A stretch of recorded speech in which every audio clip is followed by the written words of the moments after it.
welcome to This Week on Main Street. I'm Chris Owens, Executive Director for Noblesville Main Street, along with Perry Williams, the President of our Board of Directors, here to talk about what's going on in the month of August and certainly some things coming up this fall.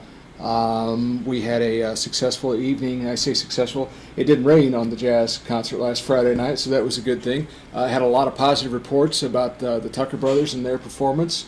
And just another busy weekend in downtown Noblesville last weekend. Absolutely. A lot of, we just came from our Main Street promotion meeting. A great turnout today, Chris, of people, of committee members being there today and asking some good questions about some of the things that we're doing in downtown Noblesville.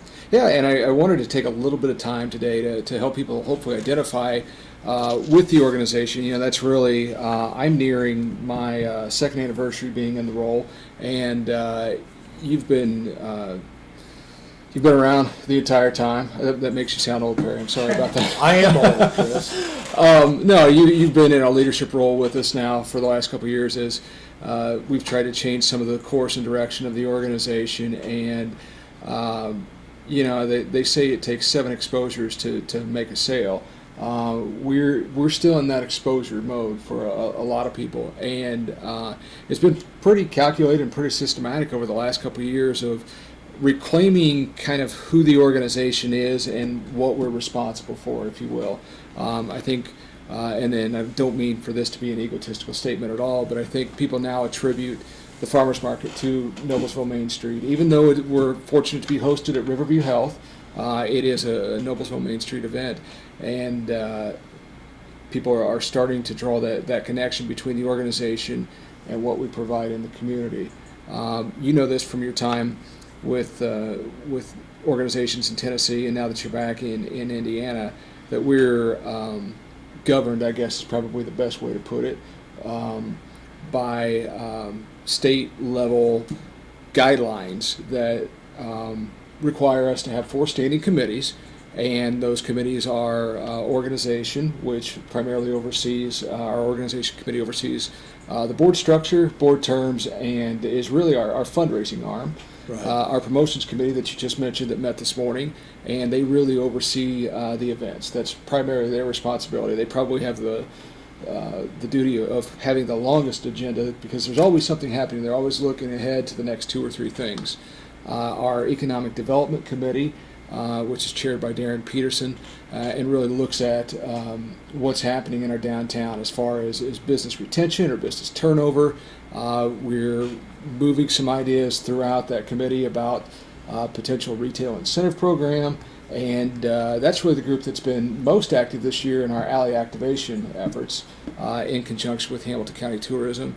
And then finally our design committee. And for some reason, the design committee oversees the farmers market as one of their products and offerings.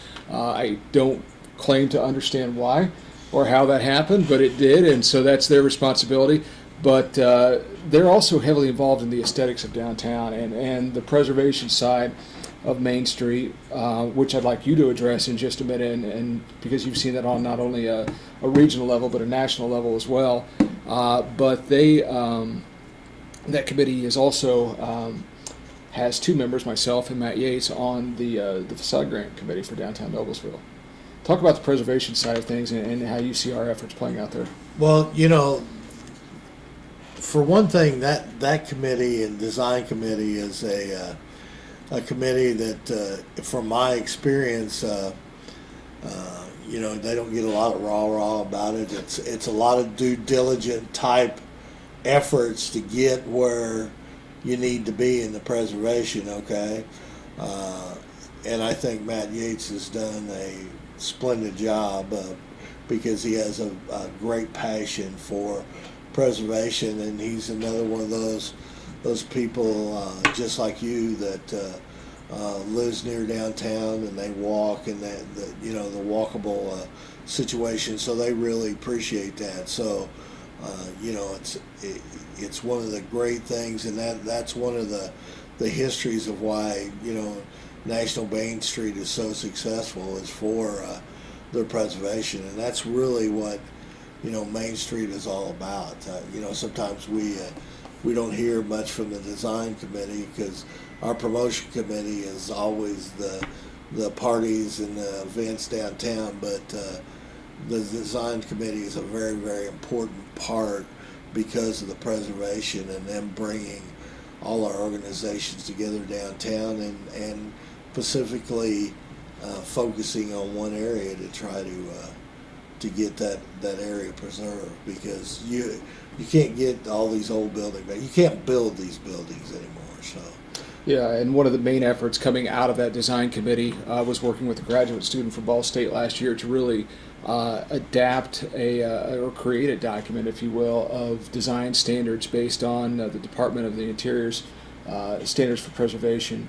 And the hope is that committee will be able to carry that forward into a local historic district. I won't go into all the information about that right now, but certainly celebrating the success this morning and the efforts of the city of Noblesville, specifically Elena Schonkweiler, our vice president, and many other groups. Nickel Plate Arts, our involvement from the schools, the Belfry, and I know I'm going to leave someone out here, David Highway, our county historian, Brenda Myers with Hamilton County Tourism, Deliberate Media, Hamilton County Artists Association, Nickel Plate Arts, Noblesville Cultural Arts Commission, Noblesville Main Street, among others.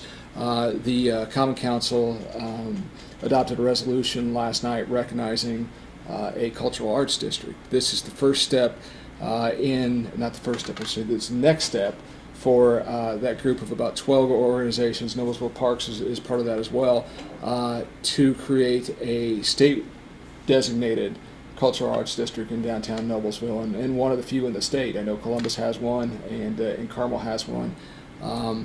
There are many benefits to this, but it recognizes kind of the creative economy happening in downtown Noblesville, some of the unique culture that we're known for as well, and really it's another way to accentuate and highlight what's happening in our community.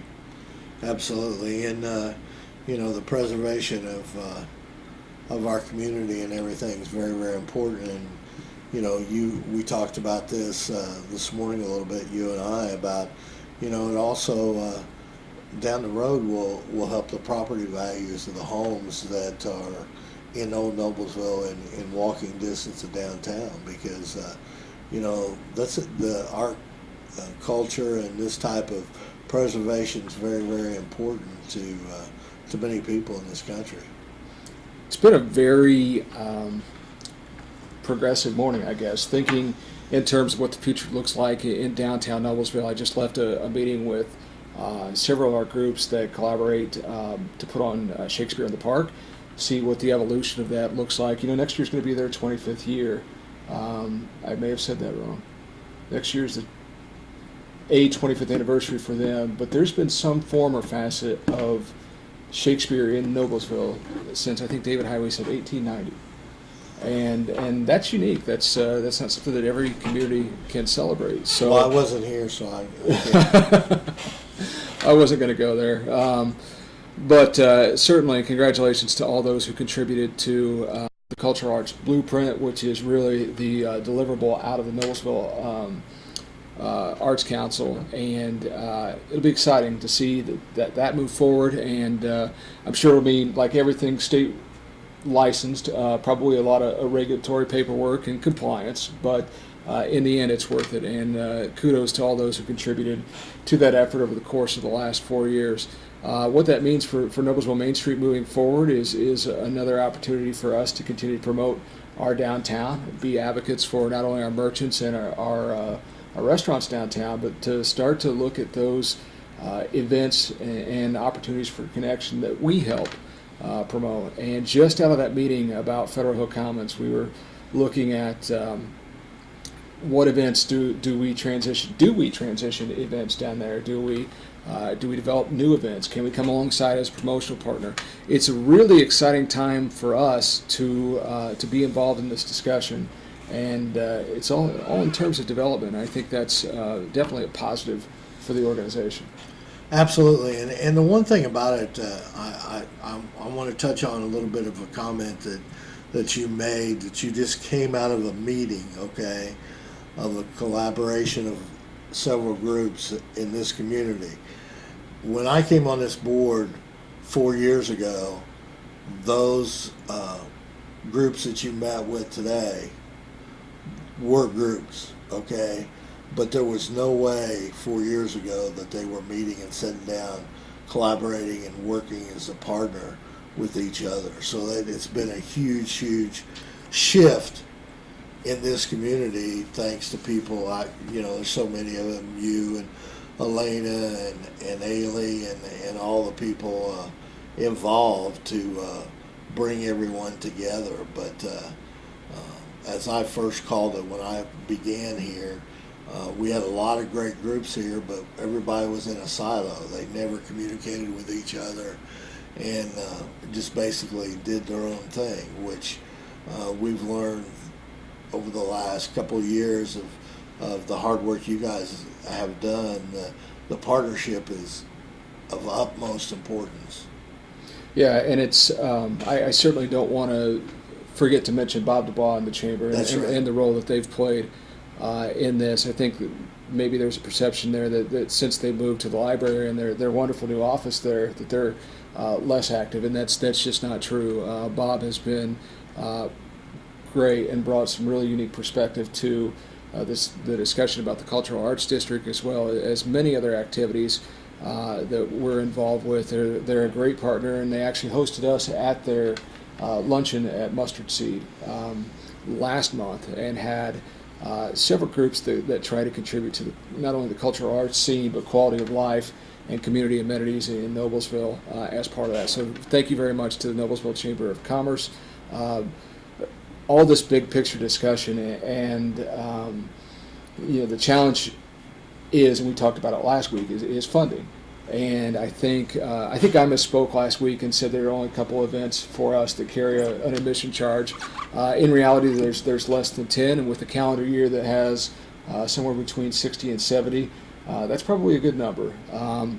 But that said, the need for funding does exist, and wanted to talk a little bit about how we're funded, just to give folks an idea. So we do receive a portion of our annual budget, about 10%, is from the city of Newport.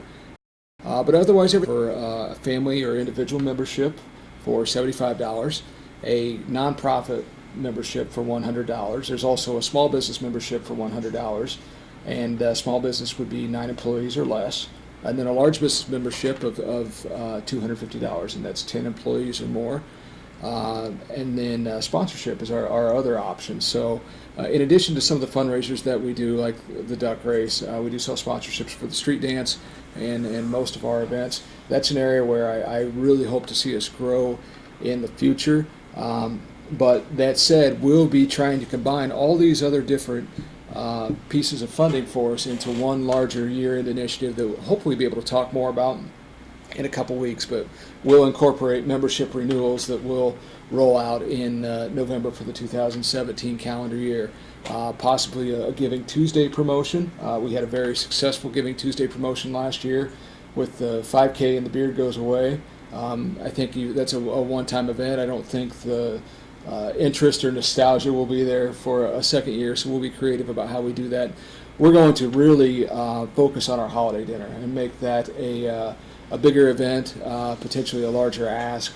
There's a way through Facebook now that you can start to raise funds for nonprofits, and we are a 501c3. So we were looking at a way to activate that, and then potentially year-end gifts. We know that certainly the last 2 years have been a lot of work. I feel like we're positioned well, and somebody in our community, well-known, recently said it to me that there's just a different air, there's a different culture and feel in downtown. It's active, it's passionate, it's vibrant, and in order to keep that up, we need to look at how we sustain this. And certainly if someone's in a position to make a year-end contribution, organizationally or individually, we would be happy to accept that. But like I said, it's been the case of not only identifying who we are and identifying the need. Now it's time to make the ask. Absolutely, and I think we're heading in the right direction on the things that we're doing as a group and also through partnerships. So in my mind, the sky's the limit of what we can do here. Well, it's exciting to be talking about the year end just because we can talk about the wins and the accomplishments that we've had in 2016. I also know that I've got vacation coming up at the end of the year, so I'm equally as excited about that. I don't want to gloss over what we have going on right now. So we kind of talked through the administrative structure of Noblesville Main Street, those 4 standing committees, and certainly always happy to entertain questions or people want to know how they can get involved. Please don't hesitate to contact our office.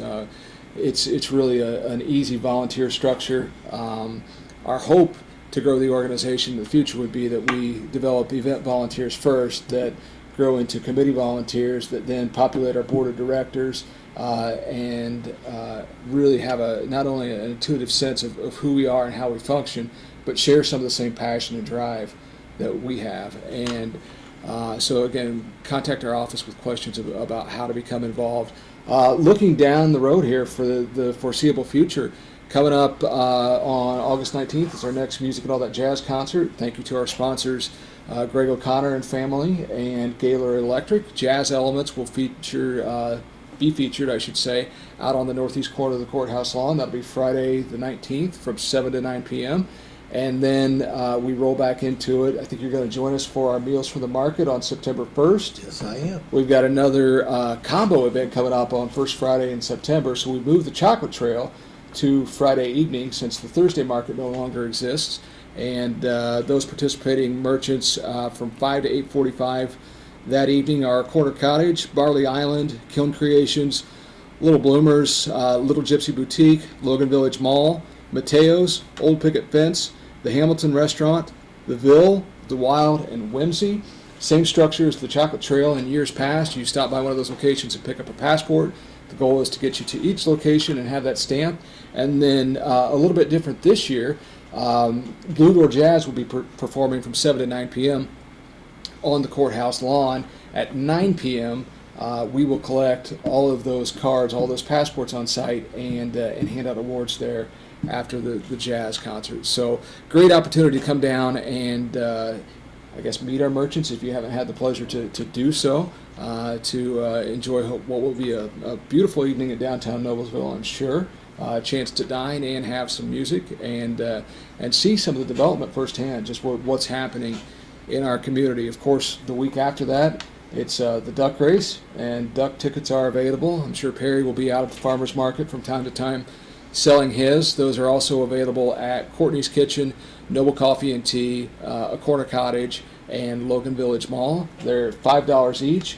We dropped 3,000 ducks from, the method of delivery this year is still a little bit in question based on the operating challenges of the Transportation Museum. But the goal is to sell all 3,000 of those ducks. It is a fundraiser for Noblesville Main Street. Like we said, goes to supply so many of those events that are free of charge for our community. And then the week after that, one of your favorite days, in conjunction with the Tour of Historic Homes from the Preservation Alliance, we'll have the Old Mill Festival on Nice Street in downtown Noblesville. And this year going to feature a special performance. I believe the group's name is the Silver Notes, a choral performance from 1 to 3 p.m., I believe, on the northwest corner of the square. The Old Mill Festival will happen from 9 to 4 p.m. I believe the home tour is 10 a.m. to 4 p.m. or 5 p.m. More information is available on their website. Again, that's through the Noblesville Preservation Alliance. And then we're staring October Square in the face. Beards and Brews on October 1st. Are you going to grow your beard this year? No. No? Okay. Well, I tried. I let you and Jim do that. I asked. And then my favorite first Friday of the year is the October 1st Friday, Soup Cook-Off. It's one of the best, and if our local restaurants want more information, feel free to contact our office. Much past that, we start to get into of course, you and I will put up scarecrows coming up at the end of September and have those available. But one other event that I want to make sure we mention, and hopefully we'll have a guest on in the next month or so from the Michael Schreiner Foundation, coming up is going to be the Turkey Trot. And we talked through what that Thursday through Sunday weekend around Thanksgiving looks like. That is one key element of that for us. And we mentioned it last week. You and I both participated last year. It's a great 5K. It's a wonderful morning in downtown Noblesville. Certainly for both of us, hold some special meeting in the honorary balloon release they do as a tribute. But more information, Google the Trine and Turkey Trot, find information on how to register and sign up for that. And that weekend's going to be busy. We'll have information about the holiday parade out on our website very soon. And before you know it, we'll be Christmas time in the middle of December. Absolutely. And, after, you and I talked about in July that, if we can get through the month of July, you should be on the survival mode. But from looking at the schedule today at the promotion committee meeting, we still got a lot of things to go before the year's over. So. A little daunting to look at sometimes, but exciting nonetheless. And again, to be just a few minutes after a meeting where we're talking about 2017 and all the new stuff that's going to be happening in addition to what we're doing in partnership with Noblesville Parks and Nickel Plate Arts and the Chamber and other departments in the city. It's a really exciting time, and it's fun to be a part of.